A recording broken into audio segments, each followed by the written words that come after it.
Hello guys, welcome to Pepcoding. तो आज के इस वीडियो में हम लोग अपने अपने पुराने वीडियो सीरीज को कंटिन्यू करने वाले हैं, जिसमें आज का टॉपिक है हमारा सफलिंग द डेटा। तो नाम से ही क्लियर है, हम लोग क्या करने वाले हैं, डेटा को सफल करने वाले हैं। सफल इन सेंस ऑफ जैसे डेस्क, कार्ड ऑफ डेस्क को सफल करते हैं ना अपन, वैसे ही। तो समझते हैं सबसे पहले यार कि ये सफलिंग द डेटा इंपॉर्टेंट क्यों है, क्यों करना है हमें। तो ग्रेडियंट डिसेंट जो होता है ना, ये सबसे अच्छा वर्क तभी करता है जब हमारा डेटा सफल हो।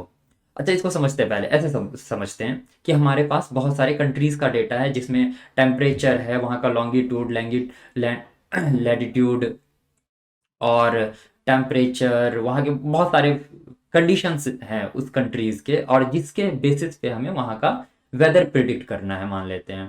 तो अगर मान लो हमारे डेटा सेट के नीचे में अंटार्कटिका वाला कंट्री है, ठीक है।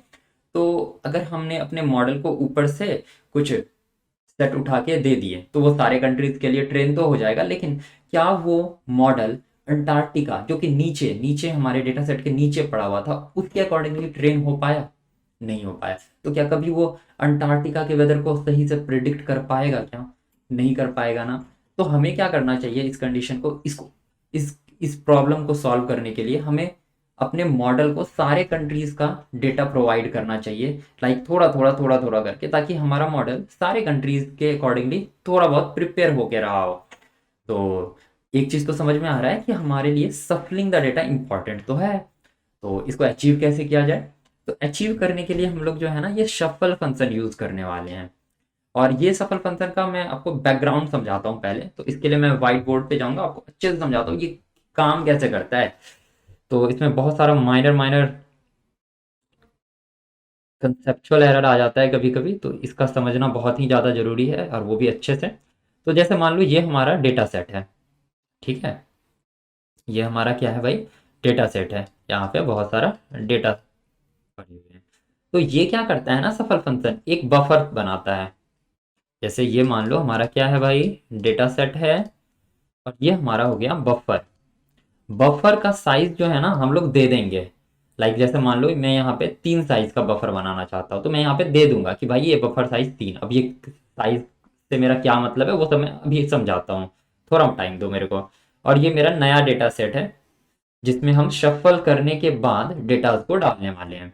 तो जैसे मान लो यहाँ पे 1 2 3 4 5 6 7 8 9, ये सब मान लेते हैं मेरा डेटा है। तो ये क्या करेगा ना, एक बार में 3 डेटा को उठाएगा, यहाँ एक एक करके। एक उठाया, यहाँ डाला। दो उठाया, यहाँ डाला। तीन उठाया, यहाँ डाला। तो क्या किया, एक एक करके यहाँ अपने बफर में डेटा को डाला। और जब ये हमारा न्यू डेटा है ना, न्यू डेटा सेट, ये क्या पता है कैसे डालेगा इसमें? यहाँ से कोई भी रैंडम वैल्यू सेलेक्ट कर लेगा, जैसे 3 सेलेक्ट कर लिया, डाल दिया यहाँ। फिर यहाँ पे एक खाली हो गया, ये क्या करेगा, एक को उठाएगा, यहाँ डाल देगा। अब फिर यहाँ पे 1 2 4 है ना, तो यहाँ से एक रैंडम वैल्यू जनरेट करेगा, जैसे 2 कर दिया। फिर ये 2 खाली हो गया, तो फिर यहाँ से एक डाल देगा। अच्छा, जैसे मान लो 1 डाल दिया। तो ये तो पूरा एक लेआउट है कि कैसे हमारा सफल फंक्शन बैकग्राउंड में काम करने वाला है। लेकिन एक चीज समझते हैं, मैंने अभी जस्ट बोला कि यहाँ से एक एक करके सीरियल वाइज उठाने वाला है। क्या ये बात सही है कि सीरियल वाइज ही उठाएगा? पता है, इसके लिए मेरे पास एक परफेक्ट तरीका है। वो तरीका ये हो सकता है कि ऐसे देखो, ये हो गया हमारा बफर। अगर बफर का साइज 1 का बना दें तो क्या होगा, यहाँ से एक डेटा जो उठेगा यहाँ पे आएगा, ठीक है। और यहाँ से जब रैंडम वैल्यू निकालने का बात आएगा, तो यहाँ पे वैल्यू ही है, रैंडम क्या निकालोगे। इसको हटा देते हैं, एक उठा के यहाँ डाल देगा, ठीक है। फिर दूसरा यहाँ से अपडेट करेगा, ये हट गया, तो यहाँ से दूसरा वैल्यू डालेगा ना, नया डेटा उठाएगा डेटा सेट से, और फिर इसको यहाँ डाल देगा, राइट। तो अगर हमारा डेटा सेट सॉर्टेड रहा, ठीक है, इसको जो है ना, मैं आपको जो है ना गूगल कॉलैब में दिखाता हूँ, वो ज़्यादा अच्छा आपको क्लियर कर पाएगा। तो क्या करें, इसको स्टार्ट करते हैं, थोड़ा समझते हैं। तो सबसे पहले तो एक डेटा सेट बना लिया जाए। Data set equals to tf dot data dot data set dot range. अच्छा, मैंने डेटा एपीआई में आपको बताया था ना, ये वाला तरीका यूज करके हम लोग एक डेटा के भी हम लोग डेटा सेट बना सकते हैं। परफेक्ट। तो चलो एक बार प्रिंट करके देखें हमारा डेटा सेट कैसा दिख रहा है। 4 आइटम इन data set, print data set.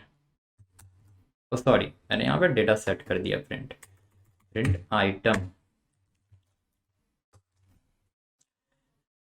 तो ये है हमारा, ठीक है। तो इस पे जो है ना, अभी हम शफल फंक्शन के साथ बफर का कंसेप्ट को थोड़ा अच्छे से समझने वाले हैं। तो एक एक करके हम लोग आगे बढ़ेंगे, कोई जल्दी नहीं है, आराम से करेंगे। तो शफल के लिए हम लोग क्या यूज करने वाले हैं भाई, हम लोग यूज करने वाले हैं फंक्शन शफल, राइट। मैंने यहाँ पे लिख दिया है ऑलरेडी, शफल फंक्शन यूज करने वाले हैं, तो लिखते हैं शफल। ओके। तो मैंने जैसे बताया था ना, बफर साइज यहाँ पे देना होगा, तो हम लोग देते हैं यहाँ पे बफर साइज। तो मैं यहाँ पे 1 कर रहा हूँ। 1 क्यों कर रहा हूँ, मैं आपको दिखाना चाहता हूँ कि वहां से जो हमारे ऑल डेटा सेट से जो बफर में डाल रहा है, क्या वो सीरियल वाइज डाल रहा है, क्योंकि अभी तो हमारे पास सीरियल वाइज में है। रियली क्लियर है ये बात? ओके।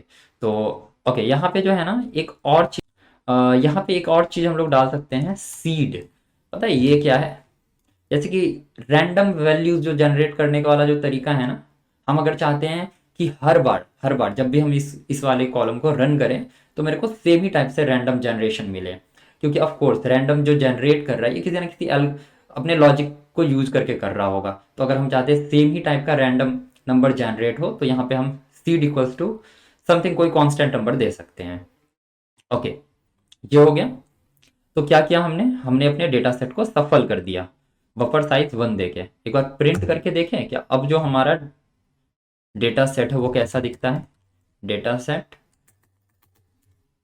4 आइटम इन data set, print item.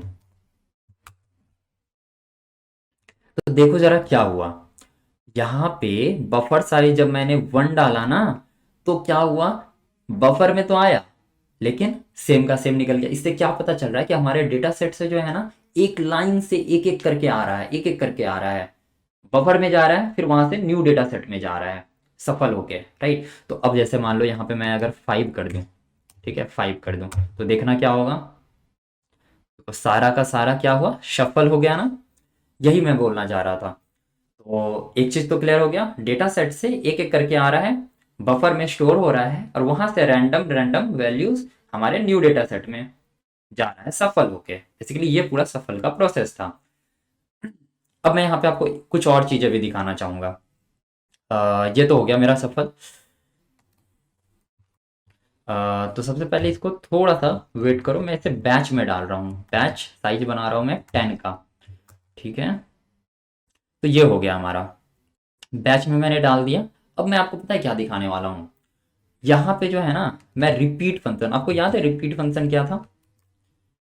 Repeat function क्या करता था, ये जो डेटा सेट होता था ना, इसको रिपीट कर देता था। तो ये वाले डेटा सेट, जो हमारा डेटा सेट नया वाला बन रहा है, इसमें क्या होगा, यही सेम चीज 3 बार आ जाएगा। तो मैं यहाँ पे 3 डालता हूँ, और आपको यहाँ पे कुछ जो है ना अजीब सा दिखेगा, ध्यान देना। तो क्या हुआ, यहाँ पे 3 बैचेस जो बने ना, ये तीनों सफल्ड हैं, है ना। तो हम क्या देख पा रहे हैं कि ये जो हमारा है, ये आपको सफल्ड सा दिख रहा होगा। तो सबसे पहले क्या हुआ, हमारा जो डेटा सेट बना वो आपको सफल्ड हुआ, राइट, वो सफल्ड हुआ। सफल होने के बाद वो 3 बार रिपीट होके 10 10 का बैच बना। तो जब 3 बार रिपीट हुआ, तो 3 बार जब रिपीट हुआ, जैसे ये वाला हमारा डेटा सेट पहले बना, ठीक है, तो वो 3 बार रिपीट हुआ, तो 3 बार रिपीट हुआ तो भाई सेम का सेम आना चाहिए था ना, लेकिन नहीं आया। तो क्या इससे समझ में आता है कि ये जो रिपीट डालने पे क्या होता है ना, बाय डिफॉल्ट क्या होता है कि ये सफल्ड हो जाता है, सफल्ड हो जाता है। तो जो ये डेटा सेट हमारा को जब हमने सफल किया और जब इस पे रिपीट लगाया, तो क्या हुआ, हर बार एक बार ये फिल हुआ, फिर ये सफल होके फिर वापस से इस डेटा सेट में फिल हुआ। तो ऐसा करके सीन चल रहा है। अगर आप इसको रोकना चाहते हैं तो पता है इसके लिए आपको क्या करना होगा। तो सबसे पहले इसको फिर से रन कर दो, और यहाँ पे डालो आप reshuffle each iteration equals to false. तो पता है इससे क्या होगा, गौर से देखना क्या होता है। ये देखो क्या हुआ, ये जो है, जो डेटा सेट हमने बनाया ना सफल करके, वो रिपीट करने पे वापस से सफल नहीं हुआ। क्या हुआ, सेम का सेम जो है इस डेटा सेट में फिल होता गया 3 बार। राइट। तो होप आपको ये चीजें क्लियर हुई हो। तो अब बाकी जो है ना, इतना सफलिंग ठीक है, लेकिन हमारे डीप लर्निंग में क्या है ना, डेटा सेट बहुत ही बड़ा होता है। तो इसके वजह से हमें और ज़्यादा सफलिंग का नीड होता है, क्योंकि जितना सफलिंग करेंगे उतना ज़्यादा एफिशिएंट हमारा मॉडल ट्रेन होगा। तो इसके लिए हम लोग को एक नया कंसेप्ट सीखना होगा इंटरलीविंग का। तो चलिए वो स्टार्ट करते हैं अब।